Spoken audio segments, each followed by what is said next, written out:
పరీక్షా కేంద్రాల్లో పేపర్లు లీక్ అవుతున్నాయని, కేంద్రంలోకి ఎవరు ఫోన్ పట్టుకెళ్ళడానికి వీల్లేదని ప్రభుత్వం వారు నిబంధన పెట్టారు. మంచి నిబంధన, బాగుంది.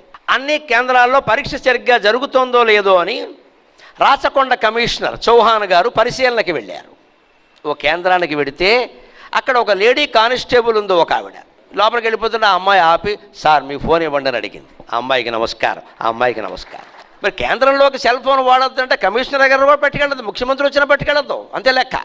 ఆ ఫోన్ ఆ అమ్మాయి చేతిలో పెట్టి మహానుభావుడు నిజంగా లోపలికి వెళ్ళాడు. వెళ్ళి ఓ పావుగంట చూసి వచ్చేస్తూ ఆ అమ్మాయిని మెచ్చుకుని, నువ్వు నా కూతురు లాంటి దానమ్మా, పండక్కి ఇస్తున్నా ఏమనుకోవద్దు అని 1000 రూపాయలు చేతిలో పెట్టాను. నేను గిఫ్ట్ కింద ఇస్తున్నానమ్మా మా అమ్మాయి లాంటి దానివి. అమ్మాయి మొహమాట పడింది, ఏదో నా డ్యూటీ కాదమ్మా, ఇలాగే ఉండాలి, డిపార్ట్మెంట్ అంతా ఇలాగే ఉండే, నీలాంటి వాళ్ళు మా డిపార్ట్మెంట్లో ఉంటే డిపార్ట్మెంట్ గౌరవం పెరుగుతుందని చెప్పారు.